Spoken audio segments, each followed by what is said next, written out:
आता है या वेद बतलाता है और और उन वेदज्ञों के द्वारा जो बताया जाता है वो धर्म है। आज जो धर्म सभा में हमारे सामने सरस निकुंज के महाराज जी और रामरन जी महाराज जी हनुमान जी मंदिर वाले और भी बहुत सारे हमारे योगेश जी शर्मा अन्य सभी को आज मंदिर में भाग। धर्म क्या है तो वेद प्रतिपादको धर्म। आप देखते हैं किसी भी पंचांग में क्या है, अग्नि देवता, वासो देवता, सूर्यो देवता, चंद्रमा देवता, वसवो देवता, रुद्रा देवता, मरुतो देवता, विश्वे देवा देवता, बृहस्पति देवता, देवता, वरुणो देवता, ऐसे 12 देवताओं का वर्णन किया गया है। वो देवता ज्योतिष में सूर्य और चंद्रमा भी आते हैं, वहाँ उनको ग्रहों के रूप में ग्रहण करते हैं और ये कहते हैं ग्रहा राज्यम प्रयच्छन्ति ग्रहा राज्यम भरन्ति च ग्रहिष्ठ स्थापितम सर्वम त्रैलोक्यम सचराचरम। इसमें 27 नक्षत्र होते हैं, तिथियां 2 पक्षों में होती हैं, एक में अमावस्या आती है, एक में पूर्णिमा आती है। नक्षत्रम विष्णु एव च योगश्च करणं चैव, योग और करण ये मिला करके पंचांग में मुख्य बात ये होती है। तो ये जो ज्योतिर्विद हैं इनके ऊपर हम किसी प्रकार का आक्षेप नहीं करते, लेकिन श्रुतिर्विभिन्ना स्मृतयश्च भिन्ना नैको मुनिर्यस्य मतम न भिन्नम धर्मस्य तत्वं निहितं गुहायां महाजनो येन गतस्य पंथः। कहते हैं कि ये श्रुति है, यह धर्म है। श्रुतिर्विभिन्ना स्मृतयश्च भिन्ना नैको मुनिर्यस्य मतम न भिन्नम, ऐसा कोई मुनि नहीं है जिसका मत भिन्न भिन्न न हो। धर्मस्य तत्वं निहितं गुहायां, मैंने इसलिए ये कोट किया, अन्य व्यक्ति का काम नहीं है।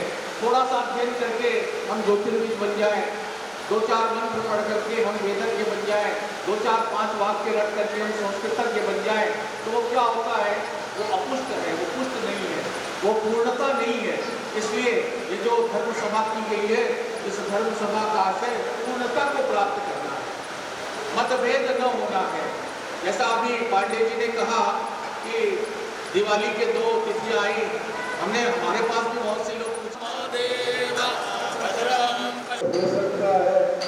गोविंद करने वाला था जिसने सारा सफल किया। ग्रहण मोक्ष रात्रि 1:26 पर ग्रस्तोदय चंद्र ग्रहण दिनांक 3 मार्च 2026 को सूतक प्रातः सूर्योदय से ही प्रारंभ 5:03 पर और ग्रहण मोक्ष हो जाएगा। उस तारीख पर वह पर्व निर्णय बनता है तो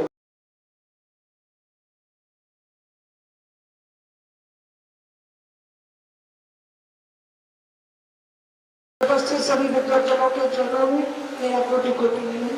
मेरा सौभाग्य का विषय है कि भगवान श्री गोविंद देव जी महाराज के पावन श्रीनाथ मंदिर में श्रीमद् भागवत सप्ताह कथा कहने का मुझे अवसर प्राप्त हुआ और इसी बीच में महाराज श्री से कई चर्चा हुई कि आप लोग प्रतिवर्ष जो पर्वोत्सव की घोषणा करते हैं और वह यही से जब सब लोग एकमत होकर मान्य होकर सभी को वही पर्व मनाने का निर्देशन करते हैं और सभी इसको बड़े हर्षोल्लास के साथ पूरे आचार्यों द्वारा सही सम्मत माना जाता है।